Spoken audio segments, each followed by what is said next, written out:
എല്ലാവർക്കും നമസ്കാരം. പുതിയൊരു വീഡിയോയിലേക്ക് സ്വാഗതം. ഇന്ന് ഞാനിവിടെ കാണിക്കാൻ പോകുന്നത് നോർത്ത് വെസ്റ്റിലെ ഒരു പ്രീമിയർ ഫുഡ് മാർക്കറ്റായ ബോൾട്ടൺ മാർക്കറ്റാണ്. ബോൾട്ടണിലുള്ളവരുടെ ഒരു സ്വകാര്യ അഹങ്കാരം എന്ന് പറയാം ബോൾട്ടൺ മാർക്കറ്റിനെ. ഇത് നമ്മുടെ സിറ്റി സെൻറ്ററിനോട് ചേർന്ന് തന്നെയാണ് സ്ഥിതി ചെയ്യുന്നത്. ഇതിൻ്റെ നോർമൽ വർക്കിംഗ് അവേഴ്സ് എന്ന് പറയുന്നത് 9 AM to 5 PM ആണ്. സൺഡേ, മൺഡേ, വെനസ്ഡേ ഈ 3 ദിവസം ഇത് വർക്കിംഗ് അല്ല. ബാക്കിയുള്ള 4 ദിവസങ്ങളിലും 9 AM to 5 PM ആണ് ഇതിൻ്റെ വർക്കിംഗ് ടൈം. ബോൾട്ടൺ മാർക്കറ്റിനെ ചെറുതായിട്ടൊന്ന് സെഗ്രിഗേറ്റ് ചെയ്തേക്കുന്നത് എങ്ങനെയാണെന്ന് പറഞ്ഞാൽ, ഫസ്റ്റ് കയറി ചെല്ലുമ്പോൾ തന്നെ നമുക്ക് ഫ്രൂട്ട്സ് ആൻഡ് വെജിറ്റബിൾ സെക്ഷനാണ്. അതിൻ്റെ സ്റ്റാൾസ് പലതുണ്ട്. അതിൽ നമുക്ക് ഇഷ്ടമുള്ള ഷോപ്പിൽ കയറി സാധനങ്ങൾ മേടിക്കാവുന്നതാണ്. അത് കഴിയുമ്പോൾ മീറ്റ് ആൻഡ് ഫിഷിൻ്റെ ഒരു സെക്ഷൻ, അത് കഴിഞ്ഞിട്ട് പിന്നീട് നോക്കുമ്പോൾ ഗ്രോസറിയുടെ ഒരു സെക്ഷൻ, പിന്നെ clothes, mobile shop, food and beverage, ചെറിയ ചെറിയ ഫുഡ് ഹബ്സ്, അങ്ങനെ പലതരം സംഭവങ്ങളും കൂടി കൂടിച്ചേരുന്ന ഒരു ശൃംഖലയാണ് ബോൾട്ടൺ മാർക്കറ്റ്. അത്യാവശ്യം നമുക്ക് വേണ്ട സംഭവങ്ങളെല്ലാം തന്നെ ഇവിടെ അവൈലബിൾ ഉണ്ട്. അത്യാവശ്യമല്ല, ആവശ്യത്തിൽ കൂടുതലുള്ള സാധനങ്ങൾ ഇവിടെ നമുക്ക് കിട്ടുന്നതായിരിക്കും. നമ്മൾ രാവിലെ തന്നെ ചെന്ന് കഴിഞ്ഞാൽ നമുക്ക് ഫ്രഷ് ആയിട്ടുള്ള എല്ലാ സംഭവങ്ങളും കിട്ടുമായിരിക്കും. പിന്നെ ഒരു ട്രിക്ക് എന്ന് പറഞ്ഞാൽ, ഈവനിങ് ക്ലോസിങ് ടൈമിന് മുമ്പേ പോകുമ്പോൾ നമുക്ക് ഫിഷൊക്കെ ചീപ്പ് റേറ്റിൽ കുറച്ചും കൂടി കിട്ടുന്നതായിരിക്കും. ചിലപ്പോൾ അവർ പെട്ടെന്ന് ക്ലോസ് ചെയ്യാൻ വേണ്ടി മേ ബി 2-3 പൗണ്ടൊക്കെ കുറച്ച് കൊടുക്കാറുണ്ട്. ഈ കാണുന്നതെന്ന് പറഞ്ഞാൽ ഒരു ഉണ്ടമുളകാണ്. സൗത്ത് ആഫ്രിക്കക്കാരാണ് അത് കൂടുതലായിട്ട് യൂസ് ചെയ്യുന്നത്. ഞാൻ പറഞ്ഞതുപോലെ തന്നെ നമ്മുടെ ഒരുവിധം എല്ലാ വെജിറ്റബിൾസും ഇവിടെ അവൈലബിൾ ആണ്. ചെറിയൊരു കമ്പാരിസൺ വേണമെങ്കിൽ ഇന്ത്യൻ റുപ്പിയായിട്ട് ഞാൻ പറയാവുന്നതാണ്. നോർമലി ഞാൻ അങ്ങനെ താരതമ്യം ചെയ്യാറില്ല. കാര്യം അങ്ങനെ വെച്ച് നോക്കുകയാണെങ്കിൽ നമുക്ക് ഒരിക്കലും ഒരു സാധനവും മേടിക്കാൻ പറ്റത്തില്ല. ഇപ്പം ഞാൻ ചെറിയൊരു പാക്കറ്റ് വെണ്ടയ്ക്ക് ഇവിടെ കാണിക്കുന്നുണ്ടായിരുന്നു. അതൊരു 2.50 പൗണ്ട്സ് ആണ് ഇവിടുത്തെ റേറ്റ്. എന്ന് വെച്ചാൽ നാട്ടിലൊരു 260 രൂപ. അത് വെച്ച് നോക്കുമ്പോൾ നാട്ടിലത് നമുക്ക് വെറും തുച്ഛമായ എമൗണ്ടിൽ കിട്ടുമായിരിക്കും. ഇവ അത്രയും പോകുന്നില്ല. ഇവൻ ഒരു 100 രൂപ ഇത് ചെയ്താൽ പോലും. കറിവേപ്പിലയ്ക്ക് 1 പൗണ്ടാണ് മെൻഷൻ ചെയ്തേക്കുന്നത് വെച്ചാൽ ഒരു 108 രൂപ. പക്ഷേ കൂടുതൽ ഇത് പറയാൻ വേണ്ടി മാത്രമാണ് ഞാൻ ഒരു കമ്പാരിസൺ നടത്തിയത്. അതുകൂടാതെ എനിക്ക് വേറെ ഒരു താല്പര്യവുമില്ല. പിന്നീട് തന്നെ പലതരത്തിലുള്ള വെജിറ്റബിൾസ് ഇവിടെ അവൈലബിൾ ആണ്. എസ്പെഷ്യലി ഇവിടെ UK തന്നെ പ്രൊഡ്യൂസ് ചെയ്യുന്ന ഫാം പ്രോഡക്ട്സിന് റേറ്റ് കുറച്ച് കുറവാണ്.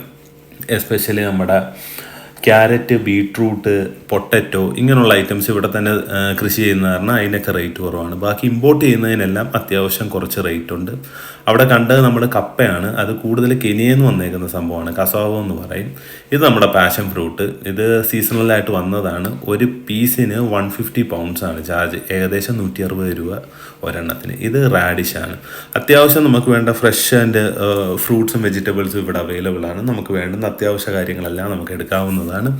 കൂടുതലായിട്ടും ബൾക്കായിട്ട് മേടിക്കുന്നവർക്ക് ഇത് വലിയൊരു ബെനിഫിറ്റ് ആയിരിക്കും. കാര്യം ബോക്സോട് കൂടി മേടിക്കുമ്പോൾ റേറ്റിനകത്ത് കുറച്ച് കുറവ് വരും. ഇൻഡിവിജ്വലായിട്ട് മേടിക്കുന്ന സമയത്ത് നമുക്ക് ചിലപ്പം അത്ര എമൗണ്ട് വേണ്ടി വരത്തില്ല.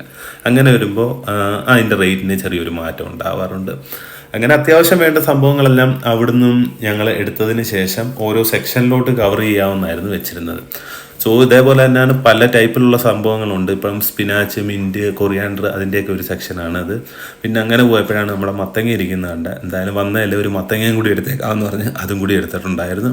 അങ്ങനെ അത്യാവശ്യം ആ ഒരു സെക്ഷനിലുള്ള ഇതെല്ലാം കഴിഞ്ഞു. നേരെ ഇങ്ങോട്ട് പോയപ്പോഴത്തേക്കും ഇതാണ് നമ്മുടെ എൻഡൈൻ എന്ന് പറയുന്നത്. ഇത് സലാഡ് ഉണ്ടാക്കാൻ വേണ്ടി യൂസ് ചെയ്യുന്നതാണ്. ഫ്രിസി എന്നും പറയും. പക്ഷേ ഇതിനൊരു ബിറ്റർ കം പെപ്പർ ഫ്ലേവറാണ് കൂടുതലായിട്ട് വരുന്നത്. അതുപോലെ തന്നെ നമ്മുടെ ലെമണ്, ഓറഞ്ച്, ആപ്പിൾ, അവക്കാഡോ ഇതെല്ലാം ഓഫറിനനുസരിച്ച് അവർ വയ്ക്കും. ചിലപ്പോൾ ഒരു 5 പീസ് 1 പൗണ്ട്, 2 പൗണ്ട്സ് അങ്ങനെ വയ്ക്കും. നമുക്ക് അത് ഇഷ്ടമുള്ള രീതിയിൽ വേണമെങ്കിൽ മേടിക്കാം, ഇല്ലെങ്കിൽ വേണ്ട. അത്യാവശ്യം എല്ലാം നല്ല ക്വാളിറ്റിയുള്ള സാധനങ്ങൾ തന്നെയാണ് വന്നിരിക്കുന്നത്. പിന്നെ ഇതൊരു ഫ്ലവർ ഷോപ്പാണ്. ഇവിടുത്തെ മെയിൻ ഒരു അട്രാക്ഷൻ എന്ന് പറഞ്ഞാൽ, ഇവിടെ ഏതൊരു ഫംഗ്ഷൻ ആണെങ്കിലും ഏതൊരു സെലിബ്രേഷൻ ആണെങ്കിലും ആദ്യം ഒരു ബൊക്കെ കൊടുക്കുക എന്ന് പറഞ്ഞാൽ ഒരു നിർബന്ധമാണ്. അത് ഒരു കോംപ്ലിമെൻ്ററി ഗിഫ്റ്റായിട്ടോ എന്തായിട്ട് വേണമെങ്കിലും. അപ്പം ഇങ്ങനെയുള്ള സംഭവങ്ങൾക്ക് ഭയങ്കര ഡിമാൻഡാണ്. അതും പല ടൈപ്പിലുള്ള ഇത് അവൈലബിൾ ഉണ്ട്. നമുക്ക് അവരോട് പറഞ്ഞു കഴിഞ്ഞാൽ അവർ ഡിഫറെൻറ്റ് ഫ്ലവേഴ്സ് വെച്ചുള്ള ബൊക്കെ നമുക്ക് ക്രിയേറ്റ് ചെയ്ത് തരുന്നതായിരിക്കും. സൈസ് ഇതനുസരിച്ച് നമുക്ക് പല രീതിയിലുള്ളത് ചെയ്ത് നമുക്ക് തരുന്നതായിരിക്കും. പിന്നീട് നേരെ പോയെന്ന് പറഞ്ഞാൽ ഒരു മീറ്റ് സ്റ്റാളിൻ്റെ അടുത്താണ്. മീറ്റ് സ്റ്റാളിൽ എന്ന് പറഞ്ഞാൽ നമ്മൾ ചെന്ന് കഴിഞ്ഞാൽ അത്യാവശ്യം വേണ്ട മീറ്റ് എല്ലാം അവൈലബിൾ ഉണ്ട്. ബീഫ്, ചിക്കൻ ആണെങ്കിലും ഡിഫറെൻറ്റ് പാർട്സ് എന്ന് വെച്ചാൽ തൈ പീസ്, വിങ്സ്, പിന്നെ അങ്ങനെ പല സെക്ഷനിലായിട്ട് വയ്ക്കും. പിന്നെ മീനിൻ്റെ സെക്ഷനിലോട്ട് പോയി കഴിഞ്ഞാൽ ഇത് ആവോലിയാണ്, ഫ്രോസൺ ആവോലി. ഇത് 3 പീസിന് 12 പൗണ്ടാണ് മെൻഷൻ ചെയ്തേക്കുന്നത്. അതിൻ്റെ അടുത്ത് തന്നെ അത് മഡ് ക്രാബാണെന്നാണ് തോന്നുന്നത്. പക്ഷേ ജീവനുള്ള സാധനമാണ്, അനങ്ങുന്നുണ്ട്. അങ്ങനെ അവിടെ അത്യാവശ്യം സംഭവങ്ങളൊക്കെ കിട്ടും. പിന്നെ ഫ്രഷ് മീനിലും കൂടുതൽ ഫ്രോസൺ ആണ് ഇവിടെ എല്ലാം വരാറുള്ളത്. ഫ്രോസൺ മീനാണ് കൂടുതലായിട്ട് ഇരിക്കുന്നത്. അപ്പം നമ്മുടെ മത്തി അവിടെ ഫ്രണ്ടിൽ തന്നെ ഇരിക്കുന്നുണ്ടായിരുന്നു. മത്തിയുടെ വില കേട്ട 7.50. മത്തി പോലും ചിരിച്ചു പോകുന്ന വിലയായിപ്പോയി. എന്തായാലും ഞാൻ എടുത്ത ഫ്രോസൺ മത്തിയാണ്. ഫ്രോസൺ മത്തിക്ക് 4 ഉണ്ടായിരുന്നു. കാര്യം ഫ്രഷ് മത്തി കണ്ടിട്ട് വലിയ ഫ്രഷ് ആയിട്ട് തോന്നിയില്ല, അത് കാരണം എടുത്തില്ല. അവിടെ കിങ് ഫിഷ് ഇരിപ്പുണ്ട്, ട്യൂണ ഇരിപ്പുണ്ട്, പിന്നെ ചുമപ്പൻ കോര ഇരിപ്പുണ്ട്, അങ്ങനെ പലതരം മീൻ ഇരിപ്പുണ്ട്. പിന്നെ ഗൾഫിൽ നിന്നവരുടെ മെയിനായിട്ടുള്ള സംഭവം സീബാസ് ആൻഡ് സീബ്രിങ്, അതാണ് ഇവിടെ ഏറ്റവും കൂടുതൽ റണ്ണാവുന്ന ഒരു ഫിഷ്.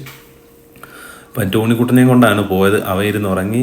അത് കഴിഞ്ഞ് അടുത്തൊരു ഷോപ്പിലോട്ട് പോയപ്പോഴത്തേക്ക് അവിടെ നല്ല കല്ലുമ്മക്കായ വേറെ ഒരു ടൈപ്പ് ഞണ്ട്. ഇത് കടൽ ഞണ്ടാണോ എന്ന് എനിക്ക് വലിയ പിടുത്തമില്ല, നമ്മളങ്ങനെ കണ്ടിട്ടില്ല. അങ്ങനെ മുമ്പോട്ട് പോയിക്കൊണ്ടിരിക്കാൻ നേരത്ത് ഇതേ 2 മാൻ, വൈൽഡ് ഡിയറാണ് ഇത്, കാട്ടുമാൻ. 120 പൗണ്ടാണ് ചാർജ് പറഞ്ഞേക്കുന്നത്, എന്ന് വെച്ചാൽ ഒരു 12,800 രൂപ. സോ അവർ ക്ലീൻ ചെയ്ത് തരും, അത് നമ്മൾ ഫുള്ളായിട്ട് മേടിക്കേണ്ടി വരും. പിന്നീട് തന്നെ നമ്മൾ ഇച്ചിരിയും കൂടി പോയി കഴിഞ്ഞ് കുറച്ച് സാധനങ്ങൾ മേടിച്ചു. അത് കഴിഞ്ഞൊരു സീബാസും കൂടി മേടിക്കാമെന്ന് വെച്ചാൽ, സീബാസ് കണ്ടപ്പോൾ നല്ല രസമുണ്ട്. പിന്നെ ഇവിടെ 2 ടൈപ്സ് ആണ്, എന്ന് വെച്ചാൽ ക്ലീൻ ചെയ്യുന്നത് കൊണ്ട് ക്ലീൻ ചെയ്യാത്തതുകൊണ്ട്. ഇപ്പം ഈ 4 എണ്ണം എടുക്കുകയാണെങ്കിൽ 15 പൗണ്ടാണ് വിത്തൗട്ട് ക്ലീനിങ്. അത് ചിലപ്പോൾ 3 എണ്ണം എടുക്കുമ്പോൾ 13 പൗണ്ട് വിത്ത് ക്ലീനിങ് എന്നൊക്കെ പറഞ്ഞു തരും. സോ നിങ്ങൾക്ക് ക്ലീൻ ചെയ്യാൻ താല്പര്യമുണ്ടെങ്കിൽ 4 എണ്ണം മേടിച്ചുകൊണ്ട് പോകാം. ക്ലീൻ ചെയ്യാൻ താല്പര്യമില്ലെങ്കിൽ അവരെ ഏൽപ്പിച്ച് അവർ ക്ലീൻ ചെയ്ത് തരും. പക്ഷേ റേറ്റിൽ ഇതേപോലെ ചെറിയ ഫ്ലക്ച്വേഷൻസ് വരാറുണ്ട്. സോ അത്യാവശ്യം എല്ലാം ഫ്രഷ് സാധനങ്ങളാണ്, നമുക്ക് അങ്ങനെ മേടിച്ചുകൊണ്ട് പോകാവുന്നതാണ്. സോ ഇതാണ് ഇതിൻ്റെ ഒരു ഔട്ടർ ലൊക്കേഷൻ. സോ ഇവിടെ പാർക്കിങ്ങിന് നമ്മൾ 180 പൗണ്ട്സ് ചാർജ് ചെയ്യണം. അവിടെ മിഷൻസ് വെച്ചിട്ടുണ്ട്, ഇതർ നമുക്ക് അതിലേ പേ ചെയ്യാം, ഇല്ലെങ്കിൽ ഓൺലൈനിൽ NCP ആപ്പ് വഴി നമുക്ക് പേ ചെയ്യാവുന്നതാണ്. സോ 1 ഹവറിന് 180, 2 ഹവറിന് 2.80. സോ ഇതാണ് ഇന്നത്തെ ഈ വീഡിയോ പറ്റിയുള്ള ഒരു അവബോധം. ഞാൻ കൂടുതലായിട്ട് ബോട്ടം മാർക്കറ്റിനെ പറ്റി കൂടുതൽ വീഡിയോ ഒന്നും കണ്ടിട്ടില്ല. ഇതുപോലുള്ള പുതിയ വീഡിയോയുമായി ഇനിയും കാണുന്നവരേക്കും എല്ലാവർക്കും നമസ്കാരം. ബായ്.